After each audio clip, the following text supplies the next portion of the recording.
또다시 나오신 그 걸음 주의 이름으로 환영합니다.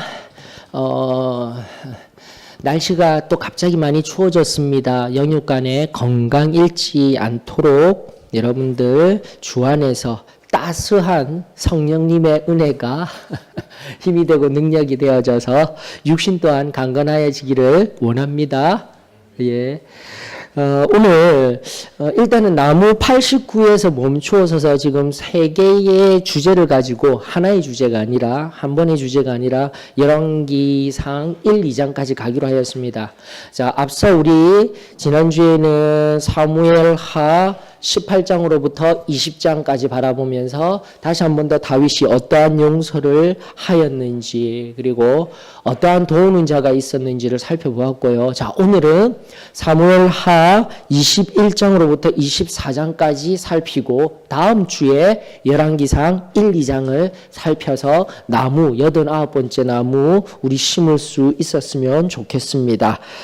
자, 오늘 먼저 제목은요. 용서와 화해 주 안에서 라는 제목으로 오늘 또 들려주시는 하나님의 말씀의 비밀을 우리 함께 경험하며 나아갈 수 있기를 원합니다. 용서와 화해.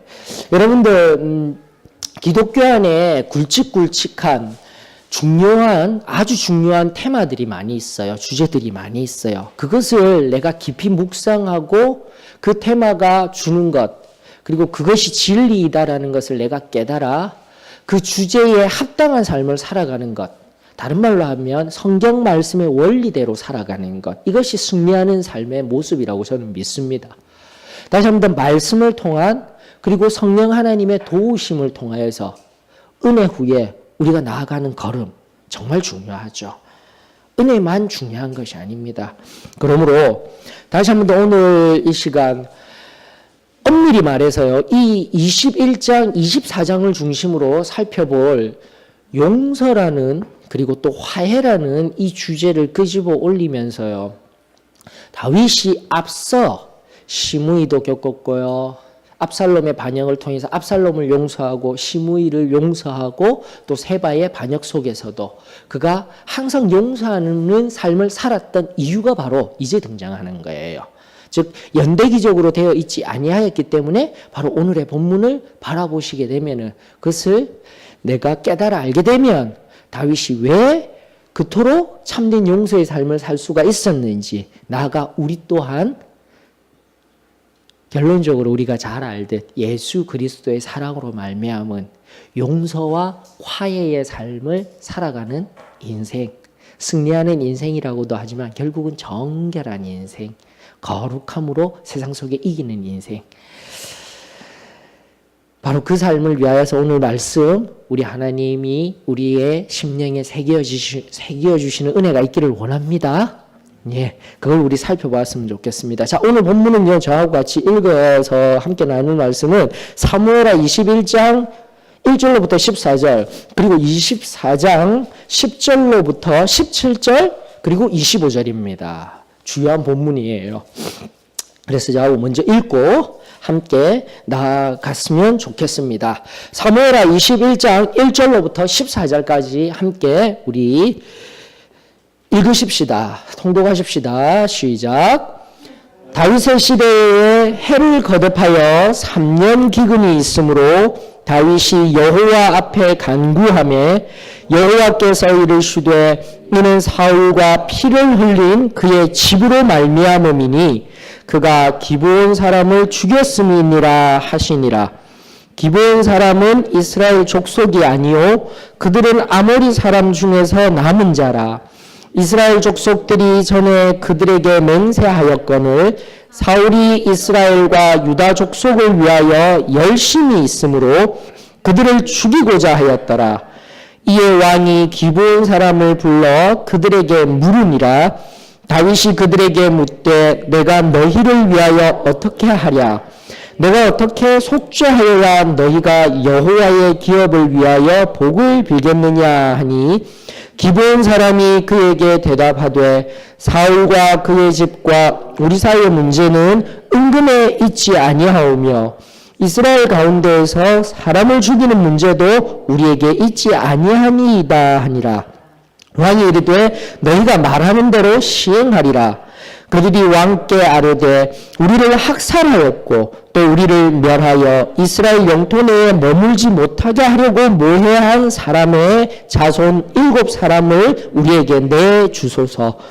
여호와께서 택하신 사울의 고을 기브아에서 우리가 그들을 여호와 앞에서 목매어 달겠나이다 하니 왕이 이르되 내가 내주리라 하니라. 그러나 다윗과 사울의 아들 요나단 사이에 서로 여호와를 두고 맹세한 것이 있으므로 왕이 사울의 손자 요나단의 아들 무비보셋은 아끼고 왕이 이에 아야의 딸 리스바에게서 난 자 곧 사울의 두 아들 알모니와 무비보셋과 사울의 딸 메랍에게서 난 자 곧 무홀라 사람 바르실레의 아들 아드리엘의 5 아들을 붙잡아 그들을 기브온 사람의 손에 넘기니 기브온 사람이 그들을 산 위에서 여호와 앞에 목매어 달매 그들 7사람이 동시에 죽으니 죽은 때는 곡식 빼는 첫날 곧 보리를 베기 시작하는 때더라. 아야의 딸 리스바가 굵은 배를 가져다가 자기를 위하여 바위 위에 펴고 곡식 베기 시작할 때부터 하늘에서 비가 시체에 쏟아지기까지 그 시체에 낮에는 공중의 새가 앉지 못하게 하고 밤에는 들짐승이 범하지 못하게 한지라. 이에 아야의 딸 사울의 첩 리스바가 행한 일이 다윗에게 알려지매 다윗이 가서 사울의 뼈와 그의 아들 요나단의 뼈를 길앗 야베스 사람에게서 가져가니 이는 전에 블레셋 사람들이 사울을 길보아에서 죽여 블레셋 사람들이 벳산 거리에 매단 것을 그들이 가만히 가져온 것이라. 다윗이 그곳에서 사울의 뼈와 그의 아들 요나단의 뼈를 가지고 올라오매 사람들이 그 달려 죽은 자들의 뼈를 거두어다가 사울과 그의 아들 요나단의 뼈와 함께 베냐민 땅 셀라에서 그의 아버지 기스의 묘에 장사하되 모두 왕의 명령을 따라 행하니라. 그 후에야 하나님이 그 땅을 위한 기도를 들으시니라. 아멘. 자, 24장으로 넘어갑니다. 24장 1절 먼저 보십니다. 다 같이요. 여호와께서 다시 이스라엘을 향하여 진노하사 그들을 치시려고 다윗을 격동시키사 가서 이스라엘과 유다의 인구를 조사하라 하신지라. 10절로 갑니다. 10절로부터 17절까지. 다윗이 백성을 조사한 후에 그의 마음에 자책하고 다윗이 여호와께 아뢰되 내가 이 일을 행함으로 큰 죄를 범하였나이다. 여호와여 이제 간구하옵나니 종의 죄를 사하여 주옵소서. 내가 심히 미련하게 행하였나이다 하니라. 다윗이 아침에 일어날 때에 여호와의 말씀이 다윗의 선견자된 선지자 갓에게 임하여 이르시되 가서 다윗에게 말하기를 여호와께서 이와 같이 말씀하시기를 내가 내게 3가지를 보이노니 너를 위하여 너는 그 중에서 하나를 택하라. 내가 그것을 내게 행하리라 하셨다 하라 하시니 갓이 다윗에게 이르러 아뢰어 이르되 왕의 땅에 7년 기근이 있을 것이니까 혹은 왕이 왕의 원수에게 쫓겨 3달 동안 그들 앞에서 도망하실 것이니까 혹은 왕의 땅에 사흘 동안 전염병이 있을 것이니까 왕은 생각하여 보고 나를 보내신 이에게 무엇을 대답하게 하소서 하는지라. 다윗이 갓에게 이르되 내가 고통 중에 있도다. 청하건대 여호와께서는 긍휼이 크시니 우리가 여호와의 손에 빠지고 내가 사람의 손에 빠지지 아니하기를 원하노라 하는지라. 이에 여호와께서 그 아침부터 정하신 때까지 전염병을 이스라엘에게 내리시니 단에서부터 브엘세바까지 백성의 죽은 자가 7만 명이라. 천사가 예루살렘을 향하여 그의 손을 들어 멸하려 하더니 여호와께서 이 재앙 내리심을 뉘우치사 백성을 멸하는 천사에게 이르시되 족하다. 이제는 내 손을 거두라 하시니 여호와의 사자가 여부수 사람 아라우나의 타작 마당 곁에 있는지라. 다윗이 백성을 치는 천사를 보고 곧 여호와께 아뢰어 이르되 나는 범죄하였고 악을 행하였거니와 이 약물이는 무엇을 행하였나이까. 청하건대 주의 손으로 나와 내 아버지의 집을 치소서 하니라. 25절 다 같이요. 시작. 그곳에서 여호와를 위하여 제단을 쌓고 번제와 화목제를 드렸더니 이에 여호와께서 그 땅을 위한 기도를 들으심에 이스라엘에게 내리는 재앙이 그쳤더라. 아멘. 제가 여러분들을 위하여서 이렇게 세심하게 중요한 말씀들을 뽑아서 같이 읽습니다. 예. 자, 그러면서요, 또 21장부터 24장까지 쭉 살펴보신 것들 중에서, 그리고 방금 우리가 통독한 것들 중에서, 아, 하거나, 아, 하신 것이 있으면 나누어 주셔요.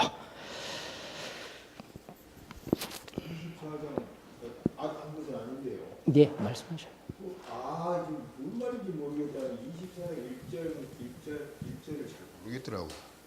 정확하게 말씀해 주시면 무엇을 잘 모르겠어요. 1절에 예. 그 다윗을 개똥시키사 유다 인구를 조사하라 하신지라 이렇게 했거든요.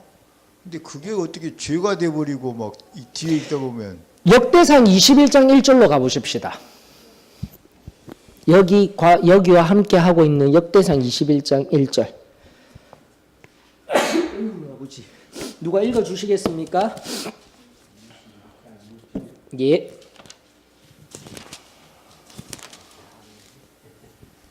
답이 나오죠. 역대상 21장 1절. 사탄이 일어나 이스라엘을 대적하고 다윗을 충동하여 이스라엘을 계수하게 하니라. 짜잔. 누가 누구를 지금 책동하였습니까? 사탄이 다윗에게 책동케 하였습니다. 그리하여 결론은 뭐냐면요, 여러분들, 이스라엘과 유다의 인구수를 헤아린 것, 요압의 말 속에서도 우리가 이것이 왜 잘못된 것인지 알 수 있듯이 하나님이 그냥 주신 거예요. 하나님이 주신 이 나라와 이 모든 백성들 하나님의 백성입니다. 이게 중요한 관점이에요. 우리가 계속해서 얘기를 나눈 바와 같이 하나님은 왕정을 허락하시면서 그 왕을 통하여서, 왕정시대의 왕을 통하여서 하나님의 정의와 공의가 흘러나가기를 원한다는 것을 이미 배웠습니다. 맞습니까? 하나님의 백성인 것입니다. 결코 자신이 다스리고 있는 다윗의 백성이 아니다라는 거예요. 그런데 자신이 왕이고 내 백성이 얼마나 될까? 교만함의 책동이 일어난 거예요. 죄입니다. 이해되셨습니까? 이유는 바로 그러합니다. 사탄이요. 여러분, 그러므로 제가 끊임없이 이야기하고 있죠. 우리가 범죄하는 범죄, 무슨 거짓말, 행위로 인하여서 세상에서 일어나는 행동에 의한 죄가 아니라 기독교 안에, 우리 안에 심각한 죄들의 시작 발로들은 바로 교만, 허영, 탐심, 이 모든 마음으로부터 우리가 성결을 지키지 못함으로 말미암아 생기는 문제들인 거예요. 그것이 문제예요. 가장 큰 문제는. 그로 말미암아 범하는 죄들, 그것은 엄밀하게 말하면 아무것도 아니에요. 다만 우리가 바라보았을 때 거기에만 초점, 일어난 행한 것들에만 초점을 맞추게 되면 하나님의 뜻과 하나님 앞에 무엇을 잘못하였는지 모를 수가 있어요. 오늘도 그 얘기를 잠깐 하게 될 것입니다. 괜찮으시죠? 사탄이 책동하여 교만케 하였습니다. 하나님의 백성이었습니다. 라는 것을 알았으면 좋겠습니다. 또요.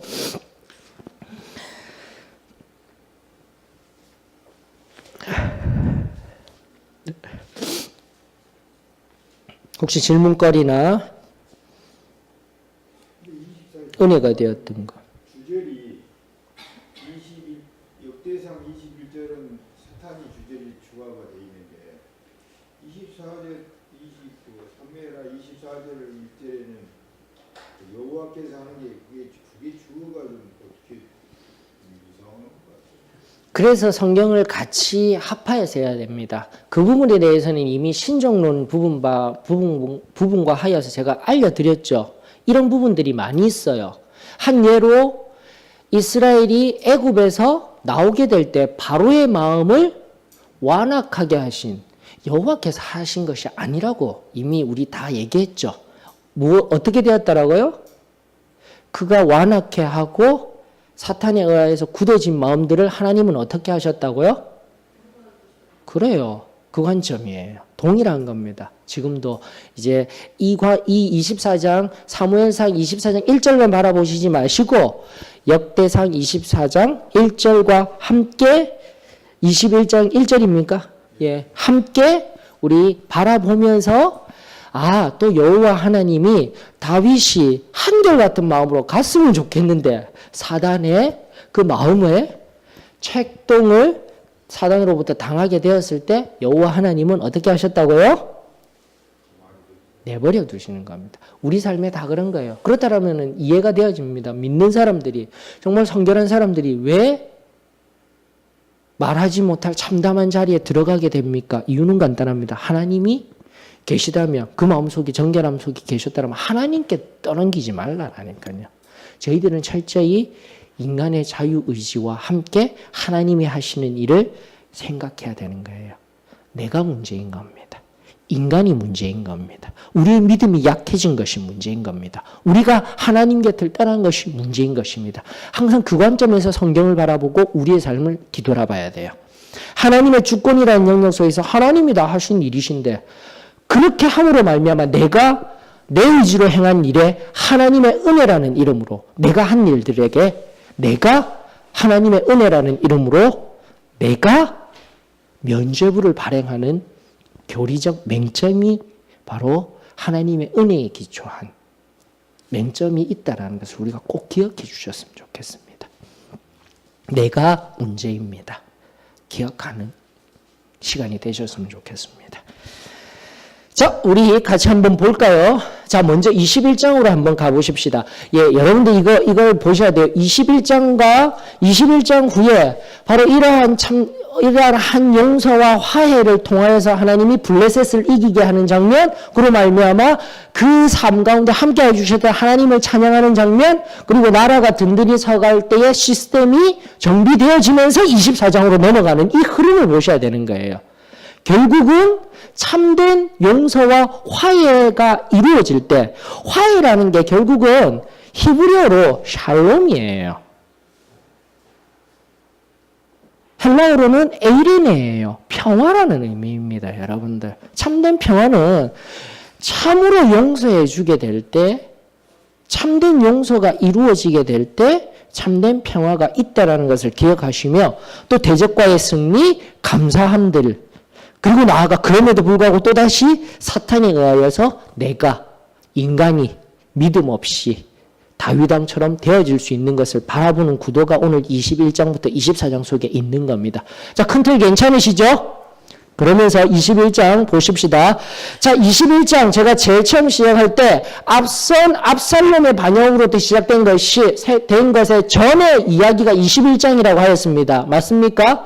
그것을 우리들에게 알려주는 성경의 말씀이 무엇일까요? 왜 목사님이 그렇게 얘기하고 있을까요, 지금?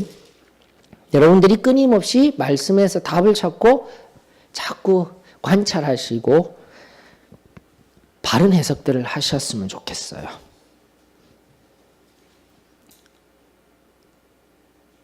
근거를 주는 것. 자, 압살롬의 반역 속에서 시므이가 등장하였습니다. 그리고 반역을 평정한 이후에 다시금 시므이가 섬기고 있던, 시므이래. 죄송합니다.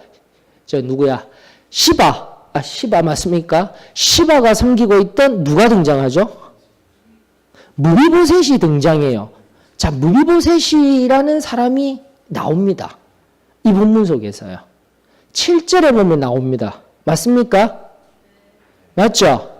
그러면서 제가 무비보셋까지 등장하면서 우리가 함부로 판단할 수 없다라는 거, 제가 한 편의 이야기, 무비보셋을 편에서 들어서서 이야기를 하였지만 생각해 보시라고 해서 두 가지의 관점 이야기해 드렸죠. 그렇게 평정이 되었음에도 불구하고 두 가지 관점이 있습니다. 자신이 꾸몄을 수도 있습니다. 꾸몄을 수도 있습니다가 아니라 첫 번째 전제예요. 우리가 바라보는 관점은 무위보셋이 정말 충실한 마음으로 자신의 쫄른 바라이기 때문에 시바에 의하여서 모략에 의하여서 그렇게 되었을 수도 있지만은 두 번째 관점은 시바가 무위보셋을 더 이상 보필할 필요가 없었던 거예요. 그러다 보니 무위보셋이 나왔었는데 우리가 성경으로 바라볼 수 없는 또다시 무언의 대화들 속에서 우리가 항상 이런 그 펼쳐진 하나님의 말씀의 관점을 바라보고 우리가 항상 바른 관점들을 선택할 수 있도록 합니다. 그럼에도 불구하고 성경이 명확하게 말하지 아니한 것에 대해서는 우리가 함부로 말하지 아니하는 훈련이 자꾸 되어져야 돼요. 굉장히 중요한 관점입니다. 자, 그래서 일단 7절을 통해서 7절을 바라보았을 때 보이시죠? 압살롬 반역 전입니까? 후이겠습니까? 맞죠? 충분히 해석이 되어지시죠? 맞죠? 즉 압살롬 반역할 때 시바가 와가지고 얘가 안 왔습니다. 이렇게 제작됐잖아요. 그러니까 그 전에 이미 요나단의 아들 무비보셋을 늘 사랑하고 있었다라는 것. 맞죠? 그렇기 때문에 압살롬 전의 이야기가 바로 이거예요. 언제인지는 몰라도. 이해되셨죠? 그러면 그 압살롬까지도 용서하고 해주는 것이 바로 이 사건으로 말미암아 용서를 배우는 계기가 됩니다라는 것을 여러분들이 끄집어 올리실 수가 있는 겁니다. 자, 이해되셨습니까? 그 배경? 아멘. 자, 그런데 이제 3년 다윗이 왕이 되었고 앞서도 말씀드린 압살롬 반역 전에 일어난 일이에요. 무슨 일이 일어나고 있는 겁니까? 기근이에요. 3년간의 기근. 1년 괜찮아요. 2년도 그럴 수 있어요. 3년 동안 되었다라면 이건 뭔가 문제가 있는 거예요. 뭔가 문제가 있는 거예요. 3년의 기근이 되었다라는 것은.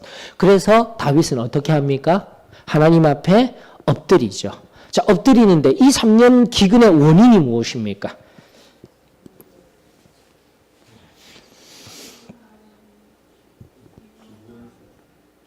기브온 사람들을 죽였대요. 사울 때에.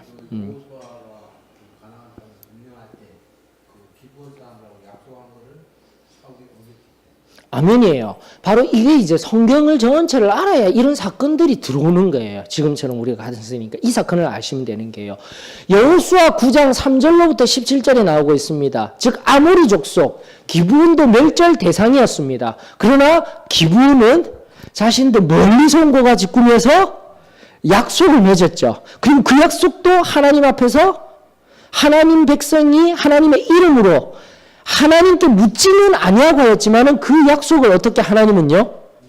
인정하였기 때문에 기브온은 옆에서 물길른 자로 아모리 족속, 멸절되어져야 할 아모리 족속이었지만 멸절되지 아니하고 그 옆에서 물깃는 자들로 하인들로 부여질 사람들이 되었다라는 것 우리가 이미 성경을 지금 쭉 따라오면서 알 수가 있었습니다. 자, 그런데 사울이 왕에 이건 성경에 나오지가 않아요. 문제는 핵심은. 그래서 그 어떤 학자들은 사울이 도액을 통하여서 예전에 놋 땅의 제사장들 다 멸절시킬 때 다윗이 도피하다가 잠깐 들러서 되었던 그것도 아시죠? 예, 바로 그때 그 사람들이 아마 기브온 사람들, 그 성이 놋 땅이 기브온이 살고 있던 사람들이지 아니하였을까라고 얘기를 하는 학자도 있습니다. 그러나 그것은 우리가 알지를 못합니다. 그래서 성경에요 명확하게 사울 왕이 기브온 사람들을 언제 어떻게 해서 죽였는지 그런 것은 없습니다. 그러나 지금 성경은 이 본문에서는 사울 왕이 맞죠? 기브온 사람들 하나님의 언약을 알지 못하고 열심히 죽였는데 열심히 몰살하려고 하고 몰아내려고 하였는데 제가 이미 답을 드려버렸는데요. 이게 안타까운 거예요. 우리가 영적인 원리를 끄집어내면 자신이 하는 일을 모를 때가 있어요. 열심을 가지고 하는 게. 그리고 그 열심은 누구를 위하여라고 성경은 말하고 있습니까? 성경책에서 자꾸 보셔요. 2절에 보니까요.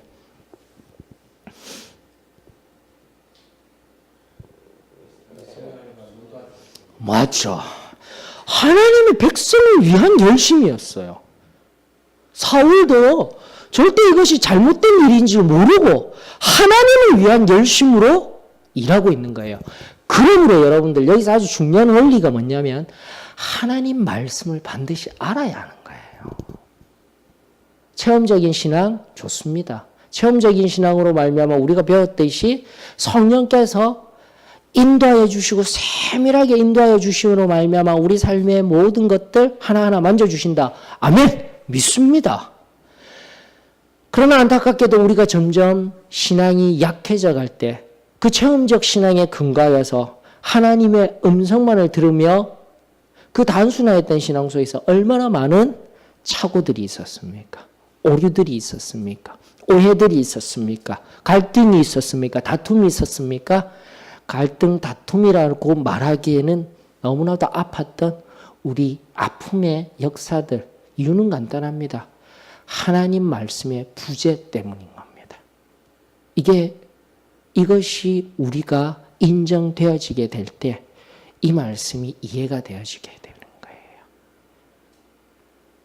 아니, 이 말씀이 이해되어져야 우리의 역사 또한 이해가 되어지게 되는 거예요. 그래서 생각보다 이렇게 공부를 하고 하다 보면은요, 우리 성도분들 중에 나는 바로 살아왔는데 왜 자꾸 목사님이 저렇게 얘기를 하시지 하시는데 특정화시키는 오류는 범하지 아니하셨으면 좋겠습니다. 정말 하나님 앞에 순결하게 살아오신 여러분들의 걸음 저는 잘못되었다라고 이야기하지 않습니다. 그러나 우리 역사 속에 분명히 부족한 거 있었어요. 맞습니까? 예. 바로 그 부분을 바라보자라는 거예요. 아팠던 부분들을. 그래서 성경 속에 답을 찾자라는 겁니다. 사울도 이스라엘과 유다를 향한 열심으로 기브온, 아모리 족속과가 지역이며 다 죽여버릴 대상이었어요. 그러나 하나님의 말씀, 하나님의 언약 속에서는 그들은 죽임을 당할 대상이 아니라 오히려 품어주고 사랑해 주어야 할 대상이었다라는 것. 그러므로 우리가 말씀의 부재함 없이 하나님의 말씀이 빛이 되어서 하나님의 말씀의 돋보기를 쓰고 하나님 말씀으로 무장하여서 한 걸음 한 걸음 나아가게 될 때 진정한 확실한 걸음들이 되는 거예요. 좀 더 확실한 말씀 드립니까? 여러분들 앞서도 말씀드린 고난이 있어요. 결핍이 있어요. 핍박이 있어요. 문제가 있어요. 내 앞길에 평탄함만이 있는 것이 아니라 돌들이 넘어질 걸림돌들이 무지하게 있어요. 그러나 하나님의 말씀을 알고 성령의 밝은 빛 가운데 나아가게 된다면 그것은 걸림돌이 되는 것이 아니라 오히려 디딤돌이 될 수 있다는 것을 기억해야 합니다. 여러분들. 같은 돌이에요. 같은 돌이 하나님의 말씀을 알고 또다시 그 체험적인 신앙에 기반한 성령님과의 동행하심 끊임없이 저는 하나는 얘기하지 않습니다. 이것이 온전히 이루어지게 될 때 같이 넘어져야 할 상황 그리고 미워하여야 할 대상 갈등의 관계성 속에 있었을 때 걸림돌이 아니라 오히려 디딤돌이 될 수 있는 내 신앙에 오히려 도움이 될 수 있었던 나를 더 높은 곳으로 오르게 할 수 있었던 내 역사의 귀한 디딤돌이었음을 다시금 우리 기억하며 디딤돌로 삼지 못하고 걸림돌이 되었던 그 모든 상황과 사람 기억하시면서 다시금 나를 말씀 앞에 점검하며 이 사울과 같이 열심히 특심이었으나 내가 참 하나님의 말씀을 모름으로 말미암아 행하였던 하나하나 하나님 앞에 엎드려 다시금 새로워지는 은혜가 저와 여러분들 가운데 있기를 주의 이름으로 축원합니다. 자, 그래서 이제는 나왔어요. 이런 배경하에서 하나님이 가르쳐 주시고 바로 이 기브온에게 행하였던 사울의 죄악으로 말미암아 지금 3년간의 기근이 일어나고 있단다라고 들었을 때 다윗은 어떻게 하려고 한 거예요? 화해를 하려고 하잖아요. 맞죠? 화해를 하려고 해서 기브온 족속을 찾아가서 물어봅니다. 어떻게 했으면 좋겠느냐? 자, 그랬을 때 첫 번째 기브온의 반응 잘 되었습니까? 잘 못 되었습니까?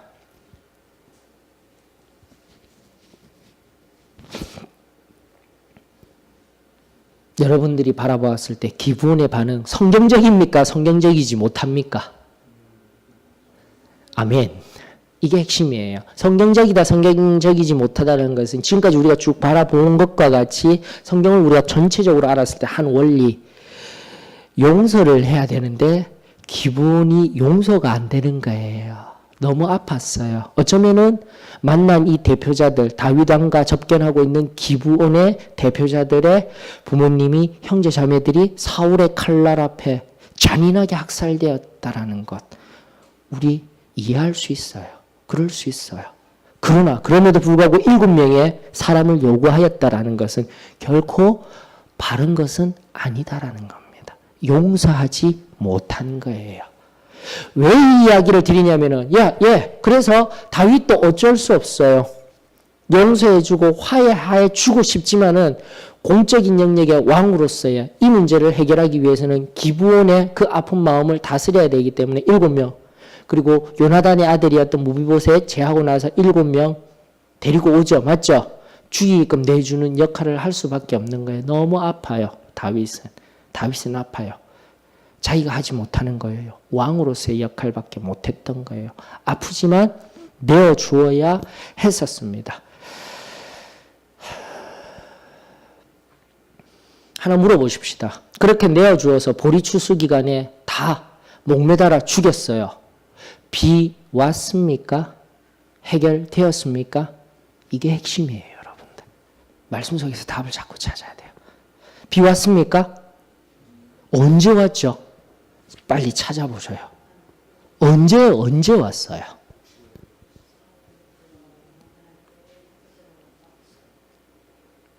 언제요?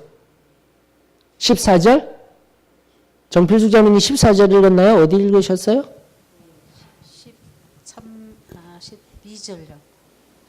12절. 다윗이 가서 사울의 뼈와 그의 아들 요나단의 뼈를 길르앗 야베스 사람에게서 가져다가 또 여기 14절에서 셀라의 그의 아버지 기스모의 장사대 그 모두 왕의 명령 따라 행하니 그 후에 하나님이 그 땅을 위한 기도를 들으십니다. 아멘이죠. 그 땅을 위한 지금의 기도는 무엇입니까? 지금 바로 이거예요. 그걸 들어주신 때가 언제냐라는 거예요. 바로 그 예전에 우리 아파요. 인문적인 관점에 있어서는 우리 첫째로 우리 편에 기분이라는 입장의 편에서 인문적인 관점에서 그런 잔인한 일을 행한 거 원수 갚았다 끝날 줄 알았거든요. 아니었어요. 또 나가 언약을 어겼기 때문에 그것도 의롭게 행하였다라고 된 줄 알았어요. 아니에요. 하나님 원하시는 진정한 것은 무엇이다라는 겁니까? 용서와 화해까지 나아가는 거예요. 이게 정말 중요한 관점이에요. 우리 믿는 자들에게. 그런데 여기에서 바로 제물이 되어지는, 목숨을 건 헌신을 하는 한 여인이 등장하는 걸 보셔야 되는 겁니다. 제가 이 여인을 볼 때마다요, 오늘도 제가 전 세계적으로 지금 제가 요즘 전 세계적으로 한 곳을 주시하는 곳이 시리아입니다, 여러분들. 시리아. 혹시 할 수만 있다면 인터넷 검색하시면은요, 시리아 난민들 지금 가장 세상에서 북한도 지금 북한의 사람들도 그렇다 하지만 그러면 시리아 난민들 지금 너무나 비참하게 살아가고 있어요. 살 거라고 대서양 건너다가 다 죽어나가던 거. 그럼 특히 그 해안가의 어린아이 사진도 아시죠? IS 이런 것도 있지만 지금 시리아. 근데요, 안타깝게도 저 정치 얘기는 안 하려고 해도 어쩔 수 없어요. UN 힘 제대로 못 쓰고 있어요. 강대국의 논리 속에서 시리아 난민들 지금 붙들림 받은 채 그 내전 속에서요. 강대국들 아시다시피 러시아, 미국 치고받고 지금 난리예요. IS까지 엮여서요. 우리 시리아 난민들을 위해서 기도해야 합니다. 그래서 제가 한 사진을 봤는데 어머니가 한 아이를 안고, 아주 어린 아이를 안고 이 포자기에 산 그 아이를 안고 찍은 사진이 있는데 울지도 못하고 이 가슴이 먹먹해서 눈물도 흘리지 못하고 멍하니 바라보고 있는 한 사진 앞에 말씀 준비하면서 바로 이 여인과 교차가 되는 거예요. 이 여인 누굽니까? 이름 누굽니까? 리스바라는 한 여인이 등장합니다. 바로 7명의 내어준 그 원한을 풀도록 내어준 7명 중에 유일하게 사울의 손자들이 아니라 사울의 아들 2사람을 내어준 자신의 친자식들 내어준 그 아들을 위하여서 말 한마디 못하고 묵묵히 시신 앞에 비가 오기까지라고 성경은 말하고 있어요. 찾으셨습니까? 예. 그래서 학자들, 이제 보수적인 학자들의 한 6개월 정도, 5월달 전경에 있는 우리 서기력으로 한 5월경에 있는 이 보리배는 때, 이때로부터 한 6개월 정도 지나야지 비가 오는 때가 있다라고 합니다. 물론 하나님께서 시간의 간격은 모르겠지만 언제 내려줬는지 모르겠지만은 좀 시간의 간격이 보여요. 뭐 이런저런 것을 바라봤을 때 그때까지 이 여인은 그 시체에 손도 대지 못하도록 행여나 들짐승들이 그 시체를 해할까 봐. 근데 그러면 안 돼요. 왜죠? 여기는 보이지 아니하죠. 왕이 이들은 죄인이다라고 달아놓았기 때문에 그 시체 앞에 가 있으면 안 되는 거예요.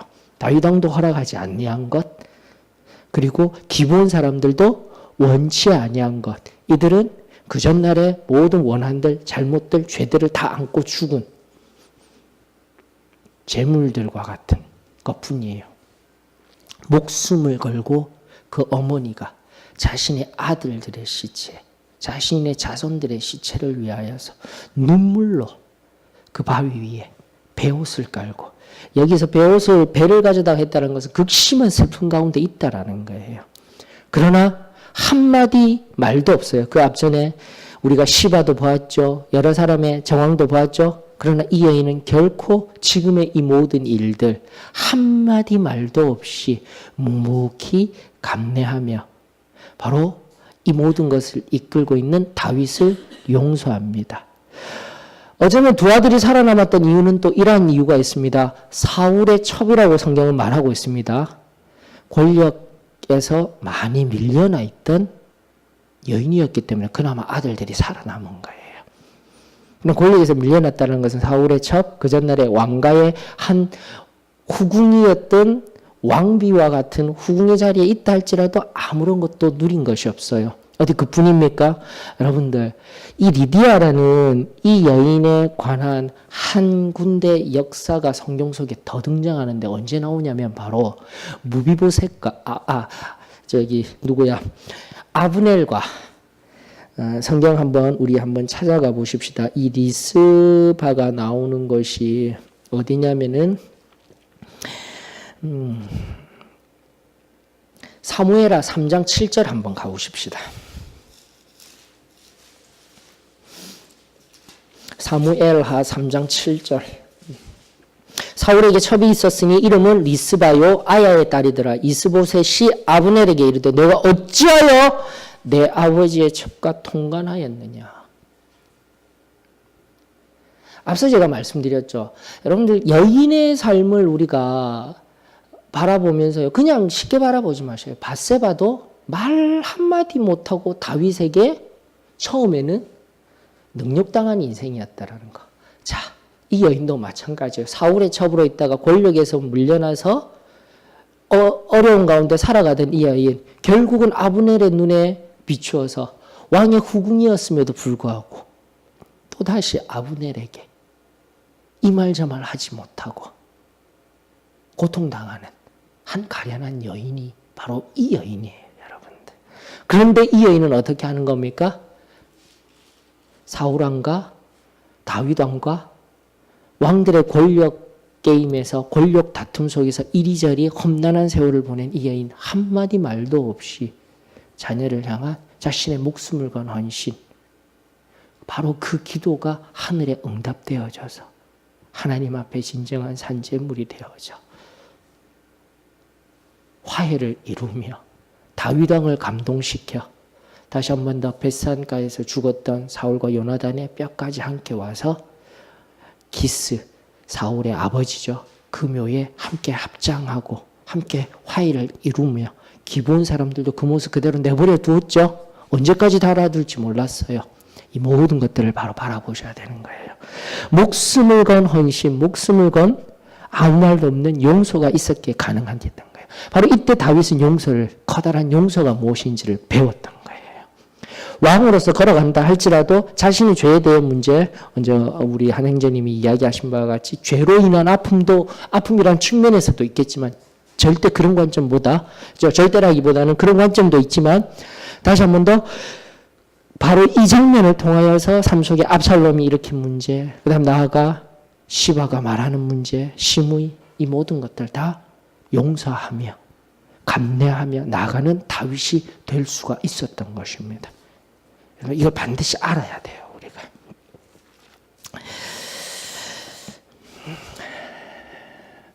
다시 한번 우리 삶에 진정한 화해와 참된 샬롬, 평화를 원하십니까? 여러분들 어떠한 사람이 되기를 원하셔요? 용서할 수 있는 인생이 되어지기를 원합니다. 마태복음 18장 21절로부터 용서에 관한 이야기 잘 알고 있죠? 시몬 베드로가 물었습니까? 어떻게 예수님 용서를 몇 번 해줘야 되나요? 7번 해주면 되나요? 7번에 70번을 해주어라 했기 때문에 총 몇 번요? 490번? 490번 아니라고 했죠? 끝까지 용서해 주는 자가 되어야 된다. 범죄하였을 때. 이것이 바로 크리스찬의 사랑의 강력한 표현이에요, 여러분들. 반드시 용서가 있어야 화해가 있습니다. 이것을 다윗이 깨달았기 때문에 그 이후의 삶에 어떠한 삶의 자리에서도 용서할 수 있는 다윗이 될 수가 있었던 거예요. 그러므로 하나님은 블레셋과의 그 모든 전투에서 승리하게 하시고 감사하게 하셨던 거예요. 이걸 아셔야 되는 거예요.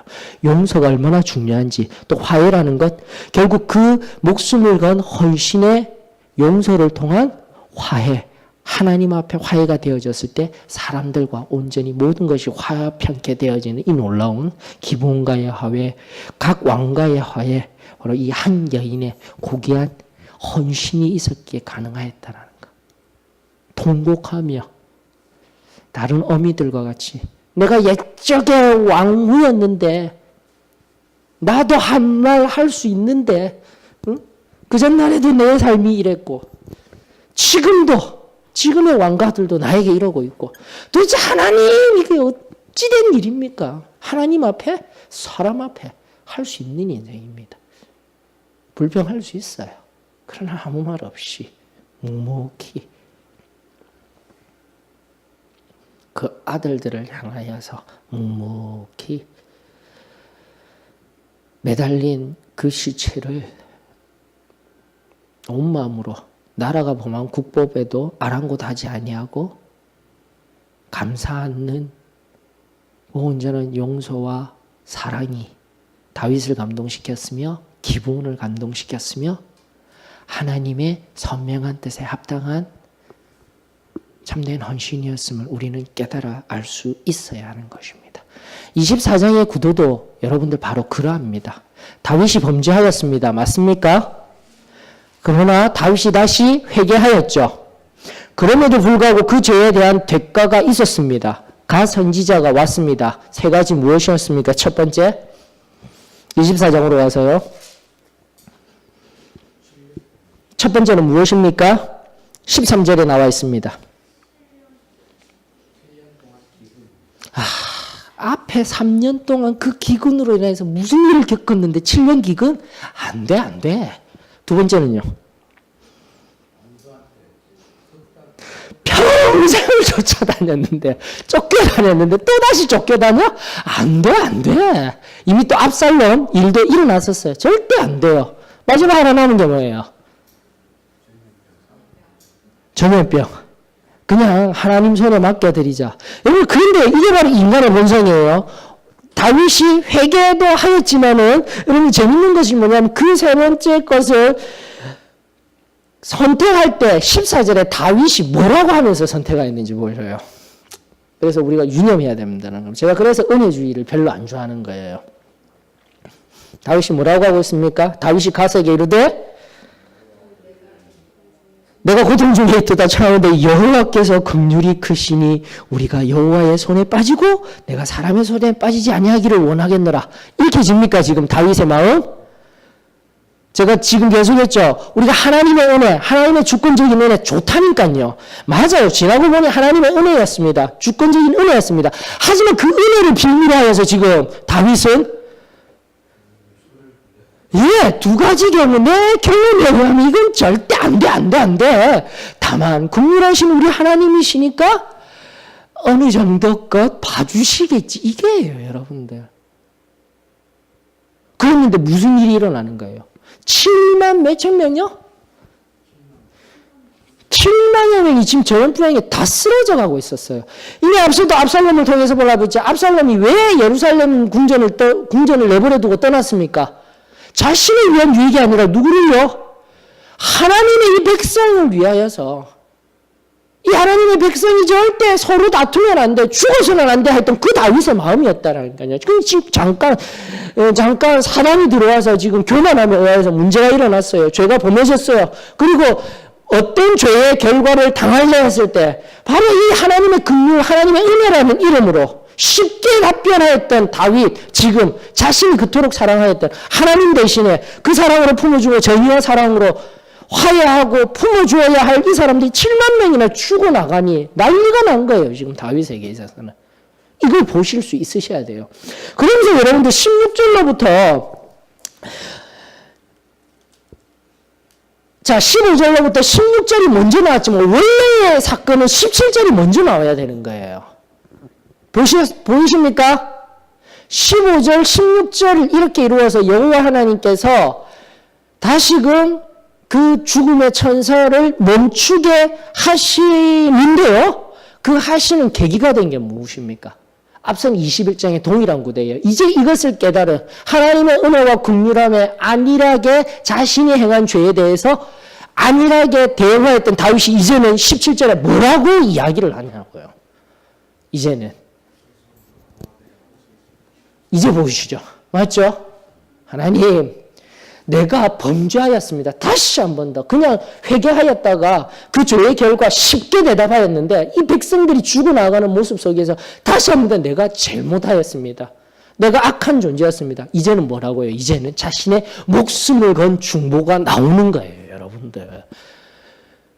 우리 바로 알자고요. 다시 한 번 더. 하나님의 은혜 귀합니다.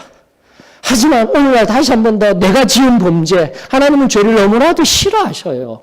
하나님 당신의 자녀가 범죄하는 것 정말 싫어하셔요. 그러나 우리가 한 번 받은 구원, 엄밀하게 끊임없이 얘기하지만 박영성 목사님, 남포교회 지금 원로 목사님 끊임없이 얘기하지만 오늘날에 우리 한국교회 성화 잘못되었다.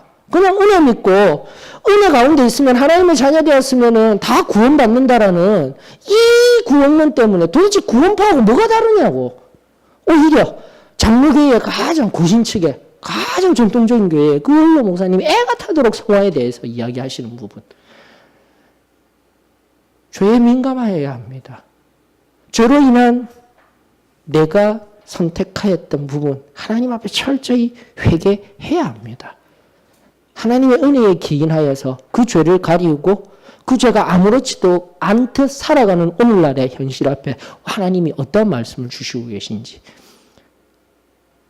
다시 한번 목숨을 건 기도, 중보가 나오지 아니하면 그 죄의 문제, 참된 화해, 용서 이루어지지 않습니다. 이걸 우리가 깨달아야 돼요, 여러분들. 나가 우리 예수님 아시죠? 온 인류를 향한 예수님.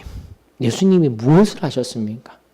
하나님 나라 선포하시고 잘 들어라, 믿어라 이렇게 하고 하늘 올라가셨으면 되잖아요. 그러나 반드시 거쳐야 할 것 무엇이었습니까? 십자가, 죽음입니다. 그리고 그 십자가 앞에서 비웃는 그들을 향해서 예수님 하신 말씀, 이 저주받을 것들 다 지옥에 갈 거야 아니잖아요. 하나님, 저들의 죄를 용서하여 주시옵소서. 저들이 무엇을 하는지 알지 못하나이다. 자기가 다 지고 나으려는 목숨을 건 용서와 헌신이 있었어요. 그리고 마지막 눈 감기 전에 하신 말씀, 다 이루었도다. 결론 맺으십시다. 여러분들, 용서 반드시 목숨을 기반으로 한 용서가 있어요. 여러분, 기도의 도자가요, 한문 도자 살펴보게 되면 다른 거 아닙니다. 도끼 앞에 목숨 내어놓고 엎드린 자세가 그 도자예요. 여러분들, 목숨 걸고 하는 게 기도예요. 목숨 걸고 내가 요구하는 게 아니라, 기도도 잘못되었어요. 요즘 기도 막 해달라고 하는 게 아니라 목숨 걸고 무엇을 기도해야 하냐면 하나님의 뜻이 무엇입니까를 알아야 되는 거예요. 기도는요, 여러분들. 내가 원하는 것을 하는 게 기도가 아니라니까요. 목숨 걸고 하나님의 뜻이 무엇입니까를 깨닫게 되었을 때 내가 갈 바를 알게 되는 거예요. 왜 나의 것을 가지고 목숨 걸고 앞선 사울의 열심과 같이 열심히 특심이 되어서 내 의 때문에 살아가느냐고요. 좀 더 깊은 자리로 들어가십시다.